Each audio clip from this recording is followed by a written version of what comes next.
This is the Bringing Business to Retail podcast, and today we are talking all about the life lessons that I learned from Kirsten, Kathryn Hahn, and Mila Kunis.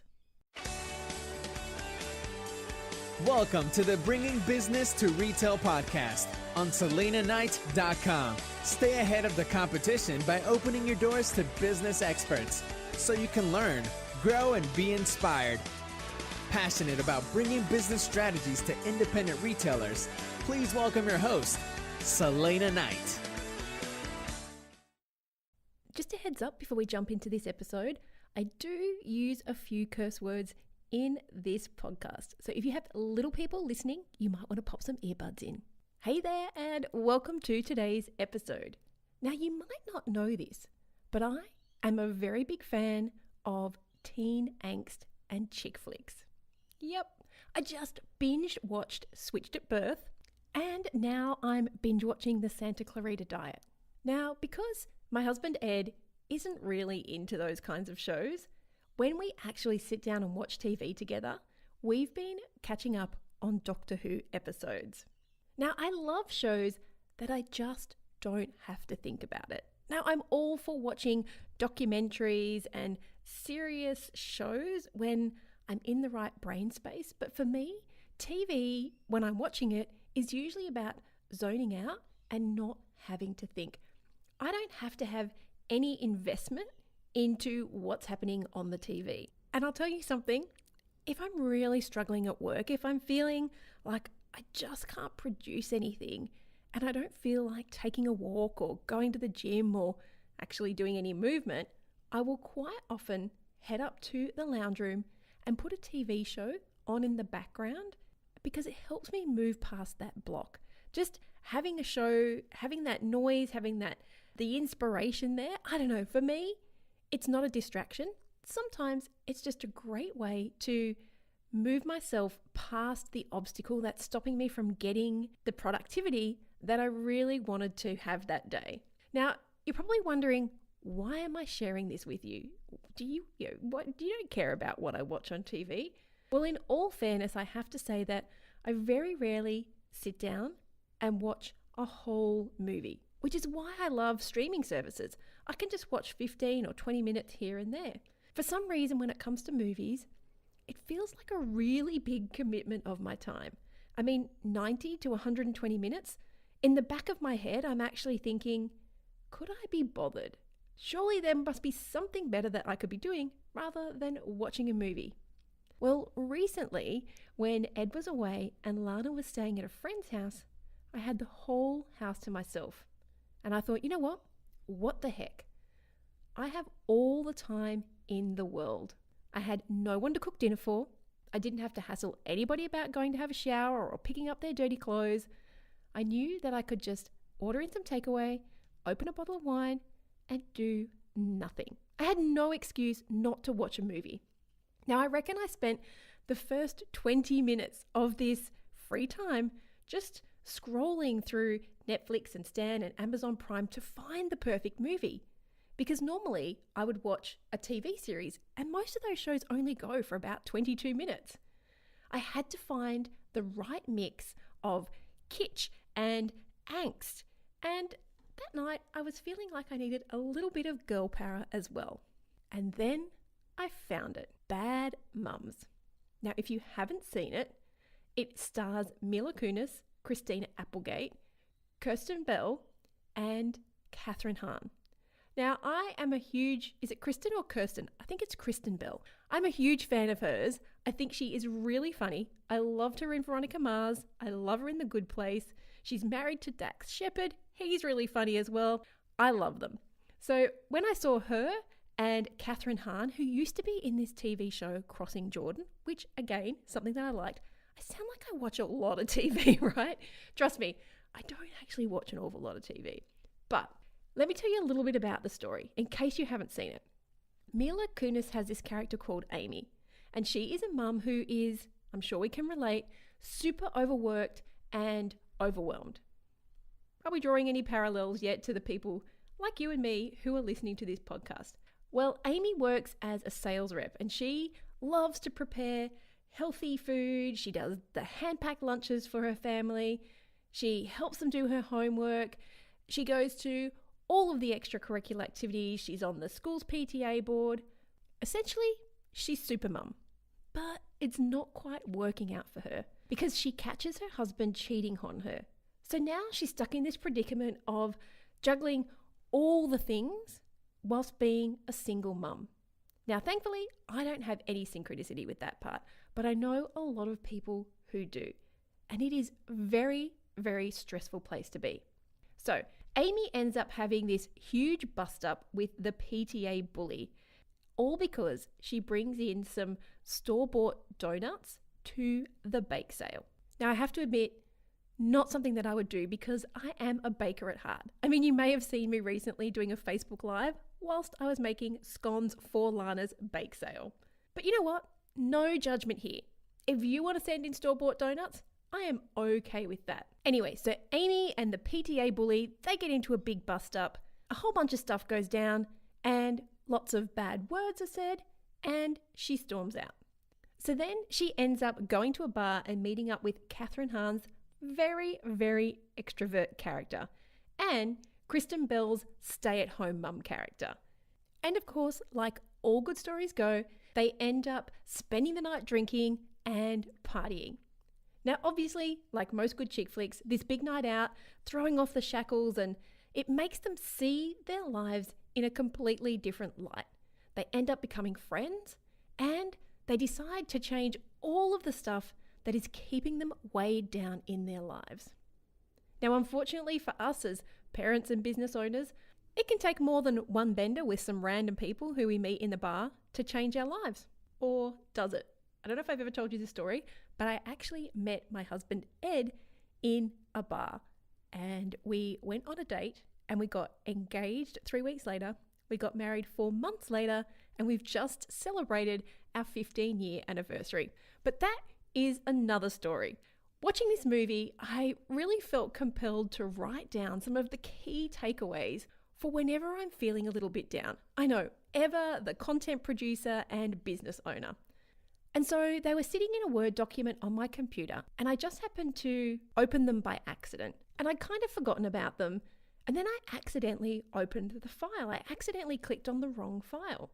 So I thought this was a really good time to share with you the 3 life lessons that I learned from the Bad Mums movie, because I think they 100% relate to what it's like being an independent business owner. Okay, are you ready for them? Number 1, sometimes you're going to feel like a crappy parent or friend or daughter or wife or husband or partner. You know what? It is just a fact of life. There are times when you are going to be busy, when you have to work. But I truly believe that a lot of the time when we keep ourselves busy, we do it so that we can feel like we're the boss of our business, so that we can feel like we're running a real business. When in actual fact, a smart business owner does the minimum amount that they need in order to produce the maximum amount of productivity or revenue. So often, my one-on-one clients tell me that they're overwhelmed and they're overworked and they feel guilty about the fact that they're sitting on their laptop working away at nighttime, when one of the key reasons that they went into business for themselves was so that they could spend more time with their friends and their family and doing the things that they love. It's this horrible paradox because you seem caught in this wheel of overwhelm. But the fact is, when I tell them to start changing the words that they're using, and instead of using "I don't have the time," changing that out for saying "that's not a priority right now," it is amazing what can happen. So next time one of your kids asks you if you can throw a ball with them, instead of saying "I don't have the time, I'm working," how about saying to them, "I'm sorry, but that's not my priority right now." This is not about trying to boost up your guilt. It is about making you understand that sometimes you're working just for the sake of working. And a lot of times you probably are going to be better off just taking 5 minutes out and throwing the ball around with your kids. But then there will be times when you are going to feel like a very crappy parent or wife or spouse, insert term here. But if you are working on something and inside you know that it's a priority, then you're going to feel a lot less guilt about the time that you're spending working on or in your business. Okay, so the number 2 life lesson that I learned from the Bad Mums movie was do not compare yourself. So Mila Kunis's character, Amy, she was trying to be the supermum, and she was constantly comparing her life and her actions to everybody else. And you know what? This is a super bad vortex to fall into. There's a little bit of Doctor Who reference. You've all watched a chick flick, right? The bully or the person that everyone looks up to, they've got their own personal shitstorm brewing in the background. We just don't see it. And that's because society these days is so superficial. Social media means that we're only seeing the show reels. We're only seeing the highlights of what's happening in people's lives. We're not seeing what's going on in the background. In business, we are constantly comparing where we're at right now to someone who's been in business for double the amount of time, or someone who has a business partner, or somebody who already had an existing product or customer database and then branched out to something new. Even I fall victim to this one. For me, it's really difficult because I've been in business for myself for over a decade now. But it's only been in the past 3 or 4 years that I've been working as a consultant. I literally started a brand new business from scratch in a new field with new customers, with different competitors, and a completely different set of problems to fix for my clients. I had to go and build a brand. I had to go and find my own voice. And that was really hard for me to do. I went from being quite well known in a niche to a nobody. So when I see people like Amy Porterfield with her $10 million business, and I think, wow, that's where I should be right now, I have to remind myself that really, I haven't even been in business for 4 years. She's been in business for over 8. And that's when I have to fall back on the people that I surround myself with. Let me tell you a little bit of a story about this. Recently, when I was at Traffic and Conversion, I was hanging out with 2 of my really good friends, Gina and Megan. And we happened to bump into a business acquaintance of mine. Now, this person runs a really successful 8-figure business, has a huge amount of customers, and is somebody that I admire. Now, my friends have some serious social cred. And when I introduced them to this business acquaintance, this person was very in awe of the company that I was hanging out with. And I have to say that, truth be told, it felt kind of nice. But it made me realize that this network of friends that I've built up, they are the key to my constant growth. Not because they can introduce me to other people or they're semi-famous in their own right. Now, that's super cool, of course. But simply because they get the challenges that I'm going through and they understand the problems that I encounter every single day. I'm yet to find any business owner that hasn't at some point in their career compared where they're at right now to a competitor or to a person that they admire. So next time you find yourself in that vat of comparison-itis, I want you to think about this. Instead of thinking about how jealous you are of what they've managed to achieve and all of their customers and how they managed to have their shit together, instead, use it as inspiration. The fact that somebody else is doing it means you can do it too. I want you to take the great qualities of what they're doing and implement those things in your brand, in your business, with your own personal spin, of course. So that was a great segue to the number 3 life lesson that I learned from the Bad Mums movie. And that is to surround yourself with people who lift you up, not the people who put you down. One of the very difficult things that I've had to do in my life since becoming an entrepreneur and being self-employed and having my own business is to let people who were close to me go from my life. And quite honestly, it hurts. But I also realized that those people were holding me back and dragging me down. Friends that I had had for 20 years were jealous about how I had my own business and didn't have to go to an office every day and work 9 to 5. or the family who wanted to tear me down at every family event when the slightest thing went wrong. Honestly, it got to the point where I just wouldn't even talk about work, because if things were going well, they would get all huffy and puffy and uppity about the whole thing. And if things were going bad, it felt like they would revel in the fact that I didn't have my shit together. It took a very long time for me to realize that this was not about me. It was 100% about them. And when you make this decision to remove those toxic people from your life, good things start to happen. You start to believe in yourself. You see more and more success. And when you go so far as to surround yourself with people who lift you up, not those people who tear you down, and it doesn't matter how quirky or crazy or how different they are from your other friends, you have those people in your life, your happiness just soars. And it is totally okay to have business friends and personal friends. Your business friends don't have to be the people that you hang out with on a Friday night. And your personal friends don't have to have any input in how you run your business.